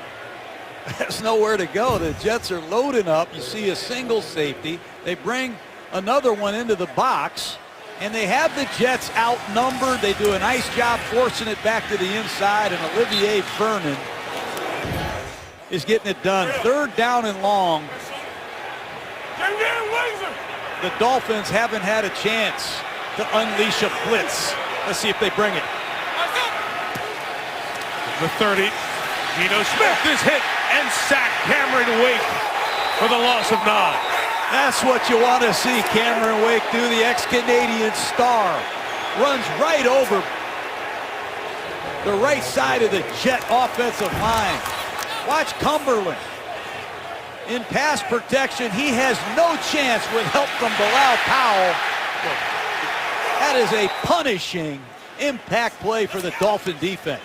Because, John, it pushed him out of field goal range. Remember, Folk barely made that last field goal of 45 yards. From here, the attempt would be 56. So it's another punt for Quigley, and the Jets got to shore that up as well. Quigley gets it away. It's fair caught at the 8-yard line by Jarvis Landry. As we said, when it's Jets and Dolphins, records are out. The rivalry's great. One of the men who made the rivalry great joins us on the phone from South Florida. Hello, Coach Don Shula. How you doing? Good. Enjoy the game. Yeah, what memories come back to you, Coach, when you see the Jets and the Dolphins meeting, and you were a part of so many of these rivalries? Well, the one that I don't want coming back is one that has something to do with Joe Namath. So that was never fun recalling that, but you know, he made some great plays, a great prediction, and ended up making it happen. And you know, that had a big influence on my career, and sure, certainly Joe and his career in New York, and the Jets and the Jets fans. And of course, Super Bowl. These things happen. Yeah, Super Bowl III played in Miami at the Orange Bowl when Coach Shula was coaching the Baltimore Colts, and that win for the ages for the Jets. But Coach Shula's Dolphins had their day against the Jets over the years. Tannehill here from the 9-yard line will fire complete, and Mike Wallace gets it to the 27-yard line. Coach Shula, what was your advice to the Miami Dolphin players in December in a big playoff stretch? Well, just make sure that we knew what we were being asked to do totally. We couldn't afford to make any mental errors. Physically, we wanted to be in the best shape that we could, injury-wise and conditioning-wise, and then make sure that you didn't do anything that beat yourself. That you're on top of all the situations, well prepared, and just play the best game that you could play. Watching Dan Marino, he's now working with the organization. Coach, you see Joe Philbin, Ryan Tannehill. Are you getting the sense that the pieces are in place to get the Dolphins back to successful football? I like what's going on down there. I like Tannehill, and I like Joe Philbin a lot. And anything that Dan Marino can contribute, has got to be helpful to him for, what Dan went through as a player and his ability to throw the football better than anyone's ever thrown the football. So I think that those are all positive things, and now they just got to make it happen, put it together, and the only way that you prove that it's getting better is by winning. And doing it in December like you did for so many years, winningest coach in the history of the league. Coach, great to catch up with you again. All our best. We look forward to seeing you down the line. Thank you. Bye-bye. Don Shula joining us on the phone as he watches along with you. Miller, the gain of 5. 3 plays on the drive here for Miami, 36 yards. Trying to find a tying touchdown late in the third.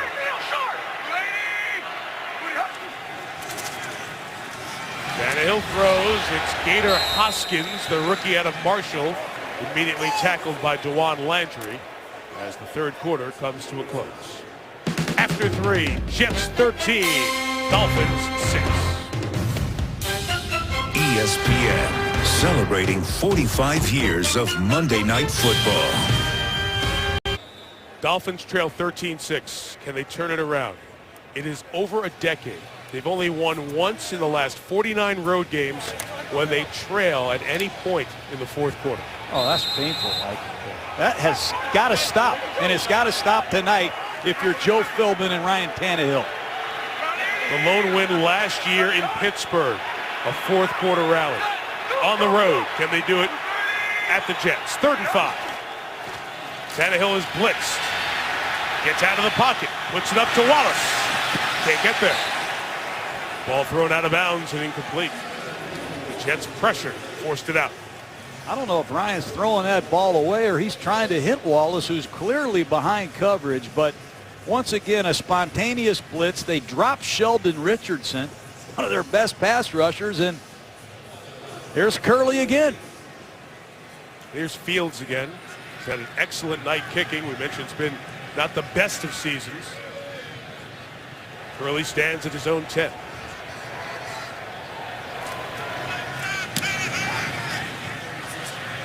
Fair catch signal. The kick is 46. And Curley takes a step back to grab it.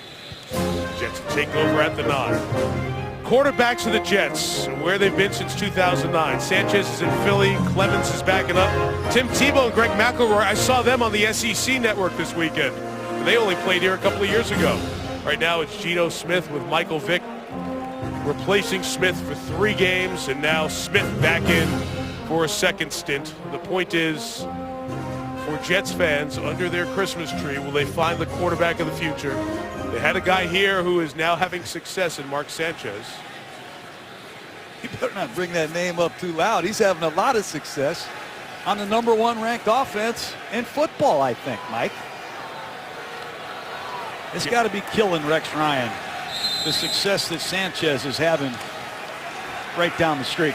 Penalty on that return on Ekamefuna Enampali of the Jets pushed them back inside the 5. That's where the drive starts, and the fullback Connor gains a couple of yards. Who's next if it's not Geno Smith? The college players, Marcus Mariota, Jameis Winston, Brett Hundley, those are the names you'll be hearing around draft time. And then the free agent quarterbacks that are out there, including Mark Sanchez, who probably is the biggest free agent name available. There's no way he would come back here, right? I don't know. There's no way he's getting out of Philly if he keeps succeeding, right? I couldn't imagine that happening, but Woody Johnson, Jets owner, fumble the football. In tight. Ivory trying to get back on it. And he does. Whoa, that was close. Dangerously close to a red zone turnover. Having a hard time throwing it, obviously. Now they miss an exchange. Hit Connor's arm. Comes clearly loose, and the Jets have to be very careful on 3rd down and 9 because Cameron Wake ran right through him on the last 3rd and long. Expect a quick pass or a run. Dolphins confused defensively. They had 12 on the field trying to run one off. And forced to take the timeout so they don't get Second trapped. charge timeout, Miami. Used one earlier with the challenge. It didn't succeed, so Miami's down to a final timeout. Is coming. The Romp family comes from Vermont. Their Christmas tree farm, they sell them in New York City. Been doing it for a quarter of a century. 3rd and 9. Jets almost turned it over last play. Clean handoff here to Ivory, who is stopped by Rashad Jones. And the Jets will be forced to punt out of their own end zone. Well, they better bring a flanker in motion at least to block Rashad Jones. Somebody has to get in position to block number 20, who just comes unscathed off the left side of the screen and makes a form tackle. 3rd straight 3 and out for the Jets. Ryan Quigley pressured heavily, partially blocked earlier. Coming right in on him. No flag for running into the kicker. Landry tried to run up and catch it. Couldn't get there, but it goes out of bounds shy of midfield. Miami ball at the Jets 49. Flag down far side of the field as they sort that out. Falcons and Packers will see Matty Ice in the ice cold against red-hot Aaron Rodgers. We're going to see 8:15 Eastern. We're going to see some forward passes too, Mike. More I than can't wait for this one because this cat can throw it, man, and he is red hot. He's taking it to everybody, especially in Lambeau Field, and he's got an array of receivers that can go get it. Mike McCarthy and the Green Bay Packers in Lambeau Field against Matt Ryan and the Atlanta Falcons, a battle for first place. Can't wait to see that aerial this morning. Both teams division leaders, big win for the Falcons against Arizona yesterday. Still sorting on this flag. During the kick, holding number 15 of the kicking team. Miami is elected to add the 10-yard penalty to the end of the kick. It's Miami's ball, 1st down. That'll be at the Jets 39, so that's rare. The kicking team with a hold call there. Salim Akeem. Gunner. That's it. He grabbed the jersey of R.J. Stanford, the clear jersey pull, thus the flag. On the brother of the former Ram, Akeem. A little touchy there. What a great opportunity for Miami to tie the game. Jets territory, they take over at the New York 39. Had an opportunity earlier, similar situation, turned it over. Tannehill, play action, looking, got the crosser. There goes Jarvis Landry into the red zone. 1st and 10 at the 14.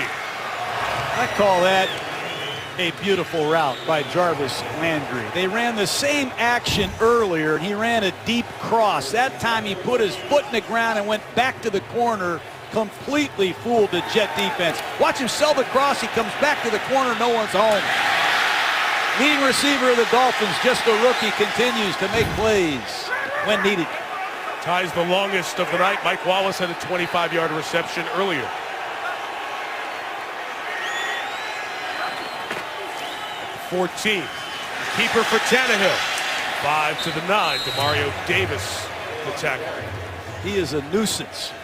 Tannehill, the former wide receiver at Texas A&M, adding the zone read to this Miami Dolphin offense, and it's hard when you have to account for all these receivers. Lamar Miller and Tannehill play in and play out.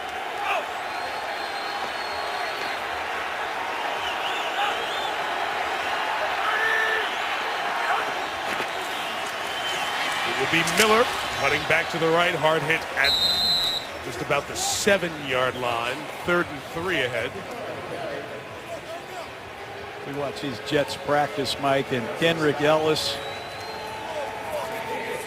number 93, T.J. Barnes. Massive New York Jets on the interior of this defense. I expect the bootleg or the pocket to move with the athletic Tannehill here on 3rd down. Very efficient in the red zone last week. They had not been leading up to that.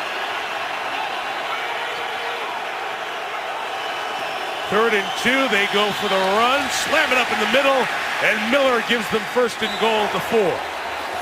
Wow, right into the teeth of the Jet front. Just an inside run. You see Pouncey, Sampson, Satelli at center. Reach block, Shelley Smith at left guard. Good pad level, Dolphins. 1st and goal, inside the 5.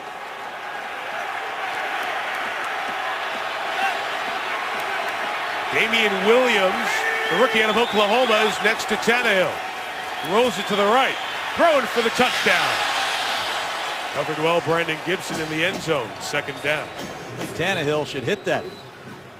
Sprint out to his right. His throwing shoulder, and it's just going to be a simple, quick corner route by Brandon Gibson. Got to make this throw. All just sails on Tannehill.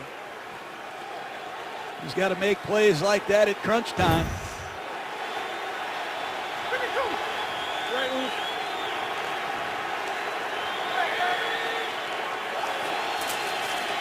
Wallace came around in motion to give to Miller for the score. Great finish by Lamar Miller. A lot of diversion in this Dolphin running game. They send Wallace on a reverse. They freeze the Jets, and Lamar Miller pounds them. You're going to see the reverse threat. It neutralizes the Jets just enough. They're outflanked on the backside, and Lamar Miller punishes them. Well executed. Well, you talk about the impact of that. The safety Landry was going right with the motion man Wallace to tie the game. Sturgis. First Dolphin touchdown of the night. After their defense forced the 3 and out, Lamar Miller punched it in. New game at 13. On this 41-degree night in East Rutherford, New Jersey, our coverage from Spider Cam is brought to you by DirecTV. Mike Tirico, John Gruden, Lisa Salters. MetLife Stadium, East Rutherford, New Jersey. 41 on the thermometer, feels cooler. Northwest wind, it's in the 30s. Pop-up kick again by Sturgis to keep it away from Percy Harvin. And it is caught by the Jets' Chris Pantale. Just signed off the practice squad today when they cut Antoine Barnes. And the tight end Pantale from Boston College takes it just shy of the 40. The Dolphins aren't out of the division race, John. If they win tonight, they're 2 behind the Patriots. They've already defeated New England head-to-head. They go to Foxborough for their only remaining road game. But of more reality, the chase for that last wild card spot. Can they join the Chiefs and the Bills and the Ravens and the Steelers and the Browns at 7-5? Or do they fall a game behind a bunch of good teams heading to the final quarter of the season? Geno Smith on the move for the first down.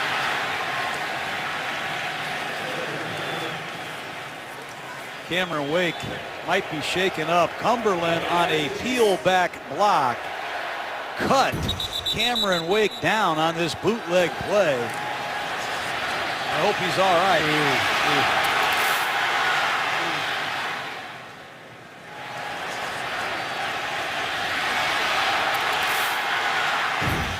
It's a legal block, but the veteran still down. Just hate to see that play. Players truly unprotected, can't see the guy coming. Cumberland goes down low. Joe Philbin and the Dolphins saw it on the screen, the replay screen, and they are barking at the officials. How did you not see that? As it was one he could not see. Wake being cut low.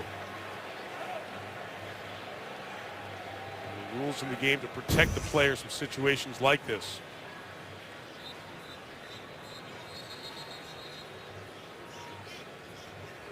Boy.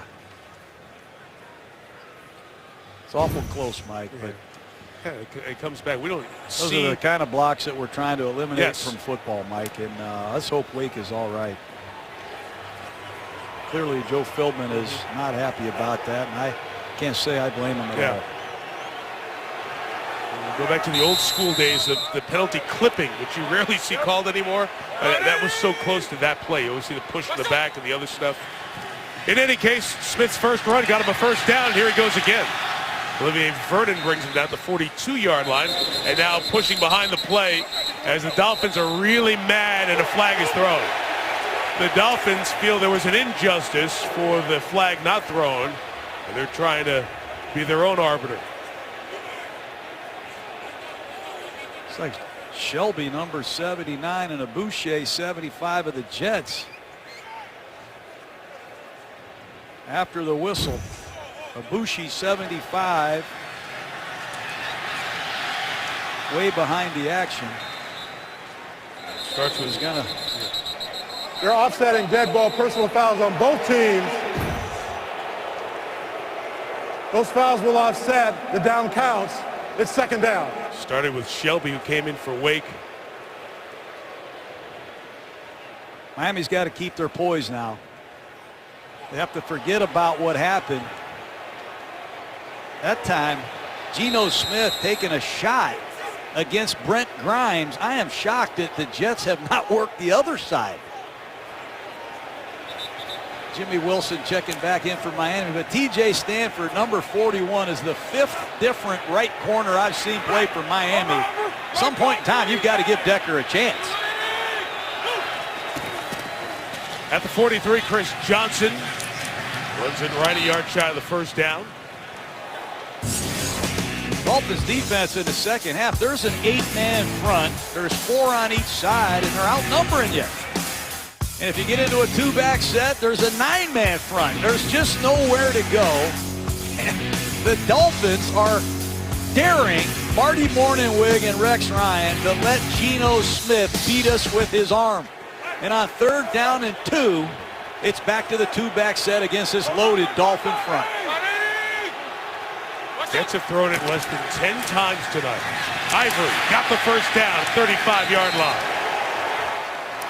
John Connor in the hole. You want to be a fullback, you got to make these kind of blocks. Straight up in the hole, number 38 Connor against Jelani Jenkins does just enough to spring Ivory for a huge first down. Dolphins sideline telling us that the Wake is probable to return. He has his helmet on the sideline. Jets keep the drive alive. Field goal gives them the lead. A quick pivot give to Johnson. To the 21, a gain of 14, and Chris Johnson over 100 yards for the first time as a New York Jets. Keep running right. If you're going to run behind this double team.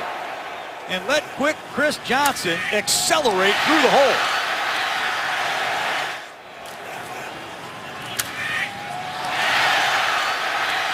Done it a long time and done it very well.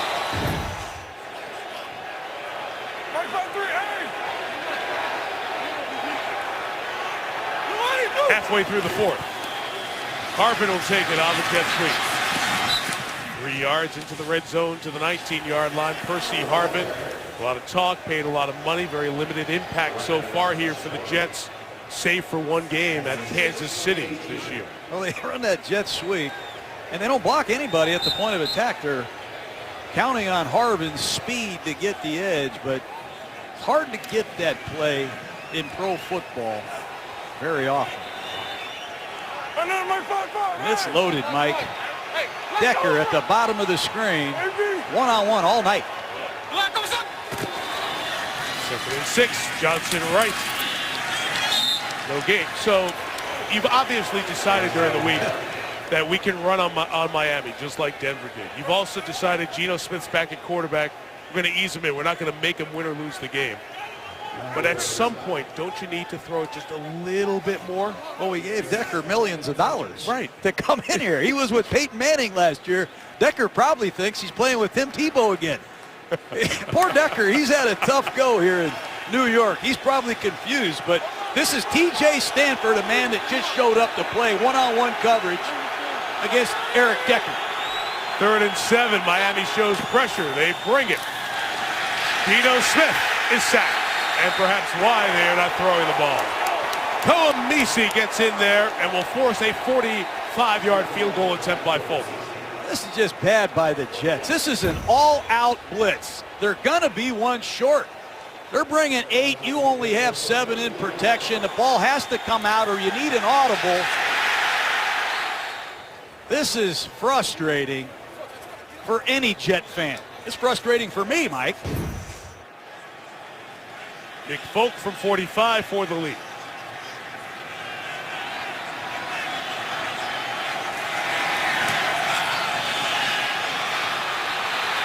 To the left. Still good. Jets are doing everything they can to lose this football game.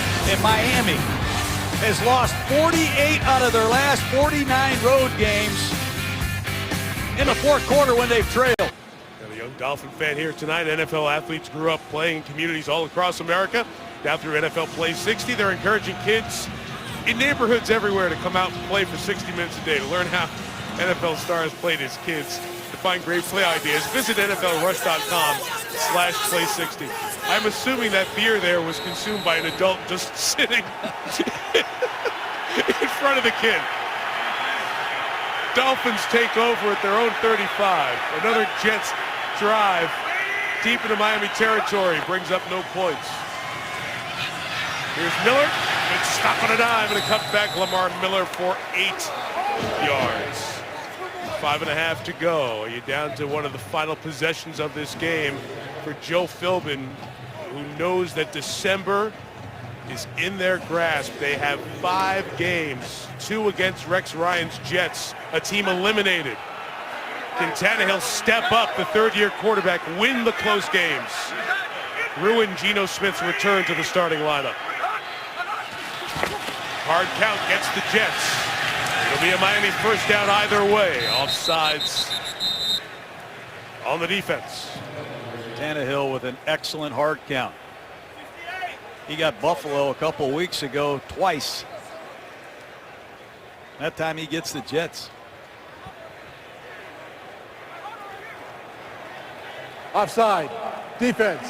Number 58 and number 97. It's a 5-yard penalty. Results in a first down. Quick count, excuse me, Mike. Quick count, hard count, dummy snap count, up-tempo offense. They do an excellent job in Miami using the snap count as a weapon. See what's at stake for the Dolphins. Still have Baltimore and at New England left. Jets right now, wind picking up into the Dolphins. Tannehill throwing to the middle. It's complete to the tight end, Sims. Deion Sims takes it to the 35, and Miami's center, Samson Satele, is injured.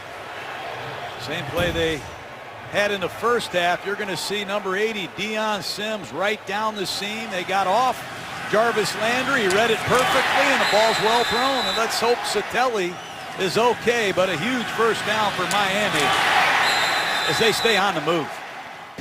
Second big catch for Sims. We'll check on Satele.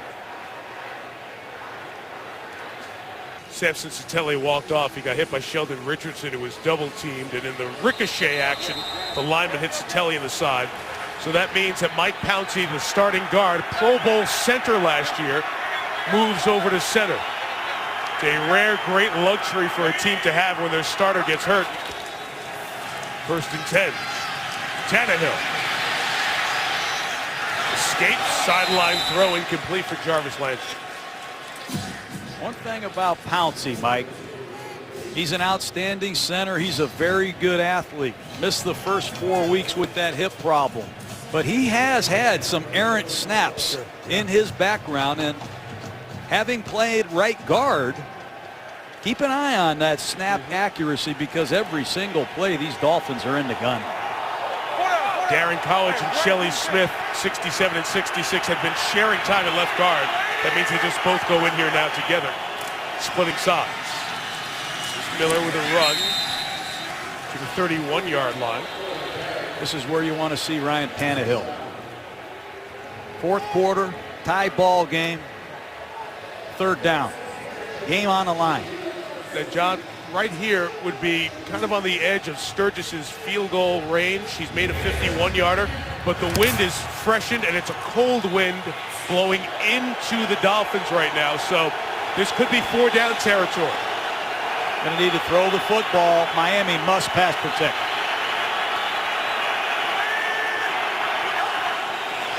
Third and 7. Tannehill over the middle. It's caught for the first down. And Deion Sims takes it to the 14-yard line. This could be a huge moment for the young quarterback. And Joe Philbin knows it. Watch Deion Sims hook right over the ball. It's the play we talked about in the pregame warm-up, Mike. It's X shallow cross, an old-fashioned West Coast offensive play. And Tannehill executes it to perfection. A huge first down. And a big game for the former Michigan State Spartan. Sims has catches of 20, 18, and 17. Those last two on this drive. Inside of 3 minutes. Miller shut up. Damon Harrison, man nicknamed Snacks, at a slim down 3:38 makes the stop. Jets got to consider taking a timeout. They've got all three left. And if they're going to run the ball all night, they might need as much time as possible. Right. But New York cannot let Miami burn too much time. They must use their timeouts and the 2-minute clock stoppage in a hurry. And Rex Ryan just told the official down on that end, after this play, I want a timeout. So he knows it, and Rex will catch up to him. Miami bleeding clock here. Second down, Tannehill from the pocket, over the middle, complete. Miller tackles him at the 11. The timeout comes by New York at 2:07 to go. Jets timeout. They have 2 left. Mike Wallace wide open. Watch him break back to the corner on this shake route. Nobody's home, and he's shocked he didn't get to see the ball on that play.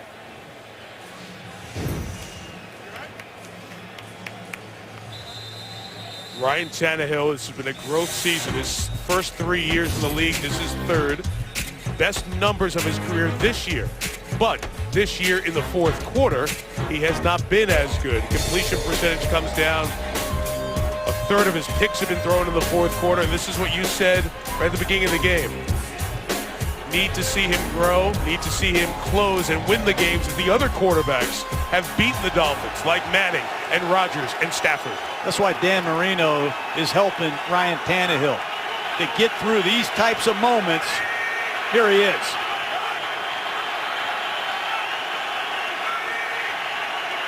Bunch to the left, 3 receivers, 5 in the pattern. Tannehill throws complete. Gibson short of the first down. And the Jets will not use the timeout at 2:02. It goes down to the 2-minute warning as Miami looks for the field goal to perhaps take the lead. Hiya, folks. 2-minute warning, and we're all tied up. Steve Levy once again in for Stuart Scott. Coming up, it's the GMC post-game report. Ray Lewis, Trent Dilfer, and Steve Young will join me. We'll break down the game, all the highlights, analysis, and reaction. Hey, Mike Pettin, I'm sure you're watching. The fellas will tell you who they think should be your starting quarterback, Hoyer or Manziel. We'll count down the top 10 plays from Week 13 in the NFL. See you on SportsCenter after the game. Mike and John, up to you. All right, Leaves, thank you. So here we go. Miami a field goal for the lead. It's the 5th-round pick of last year. Caleb Sturgis. Brandon Fields, the punter, is the holder. John Denny, playing a Dolphins record 156th consecutive game, is the long snapper. It's a short one. It's only 26 yards, but nothing is easy in this cold weather.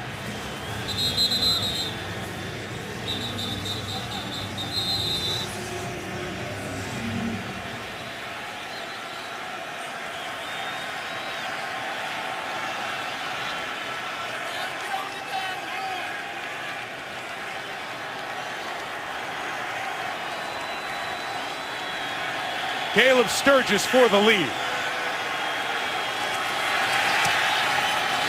And Miami on top. A chance to do something the Dolphins have done only once in the last decade. Rally on the road, rally in the fourth quarter, and win a game. Now it's up to their defense to keep the Jets out of field goal range. Well, you want to find out about Geno Smith. He hasn't had very many opportunities tonight now. He's only thrown it 8 times. I know his arm isn't sore, but it's these kind of situations that you have to make the evaluation of Geno Smith under. Can he take the Jets with 1:57, 2 timeouts left, down the field and at least tie this football game? You're in a 4-down situation. Those are numbers, John, that usually look like a drive for a quarterback, not the whole night. I know, and this is not a team that functions very well in an obvious passing situation. They're going to struggle blocking the Miami Dolphins, and if I'm Kevin Coyle and Joe Philbin, I am knocking on Cameron Wake's door, Jared Odrick, and I'm telling these men to finish the Jets. Now, one thing the Dolphins have done, and Sturgis kicked it out of bounds once, giving the Jets the ball at the 40, was try to kick it away from Percy Harvin. They're kicking into the wind, so a kick deep would be probably only to the goal line. See what Sturgis does. Harvin sneaking up to try to get the short kick, and Sturgis pounds it the other way. And he did a great job, and he's being congratulated by his teammates as they come off the field. Oh, just too many missed opportunities. This is a corner route. You've got to give Harvin a chance to make this catch. And then the Jets drop an interception. Pace it hit him right in his hands. And then they don't audible. They fail to read the blitz. They get knocked out of field goal position. Nick Folk has even missed a couple field goals. If you can't throw, you can't score, and you can't win. The Jets are going to have to throw here, or they're done. Geno Smith stepping up to take off. It'll be a gain of a half yard, so no sack, but essentially a bring down by Olivier Vernon. The Jets have thrown 8 passes tonight, John. The league low for a team this year is 16 by the Chiefs. Jets are just halfway there with 1.5 minutes left in the game. Smith sets up the screen, and here goes Bilal Powell. Gain of 11, first down for New York. 1:22 and 2 timeouts. Sooner or later, you're going to have to push the football. Help is needed on the right side against Cameron Wake. Smith pressured, tries to get rid of it to the back. Powell incomplete, and Koamisi and Olivier Vernon. Blitz off the right side. The Jets just look ill-prepared in handling the blitz. Whenever Miami brings it, Dolphins are unblocked everywhere. Geno Smith has to either read it, an audible, or throw a side adjustment somewhere, but it has not even been competitive against these Dolphins when they try to throw the football. A lot of Dolphin fans here making noise. Throw is complete underneath for Jeremy Curley, trying to get to the sideline. It is a gain of 2. Michael Vick almost got hurt on the sideline. 1:02 left, 3rd down for the Jets. I'm speechless. You have Nick Mangold, DeBrickashaw Ferguson. A corner, R.J. Stanford. I think it's the 9th time I brought his name up. How long has he been here? He's been here for 4 days. He was cut by the Bengals and brought back to play right corner. Max the protection, give Decker a chance, and see if Stanford can cover him. Dolphins drop 2 safeties deep. They bring pressure. The slanted Decker is caught for the first down.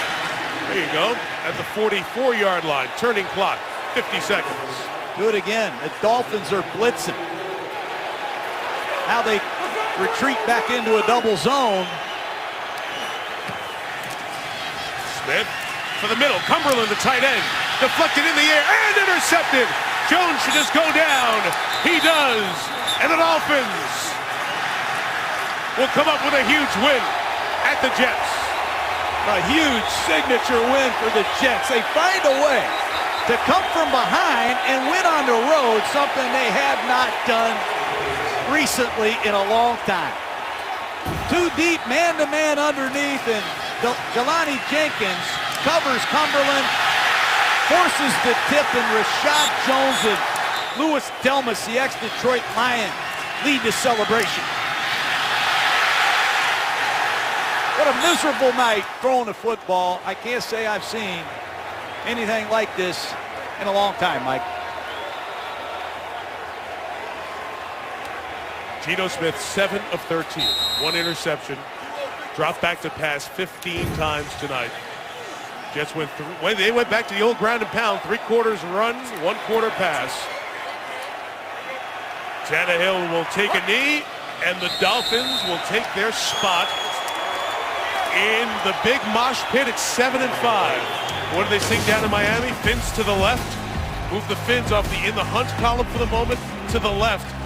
The last wild card spot for the moment at 7-5, but tied with the Chiefs and the Bills and the Ravens and the Steelers and the Browns. What an exciting last quarter of the season is about to begin.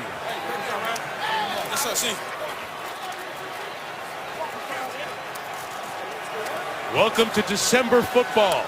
And there's going to be a whole month of that leading up to the playoffs. The GMC postgame is next. Trent Dilfer, Steve Young, Ray Lewis, Steve Levy will be on the field. Scott Van Pelt back to the studio, anchoring it all. Our final score at MetLife Stadium tonight: the Dolphins 16, the 2-10 Jets 13.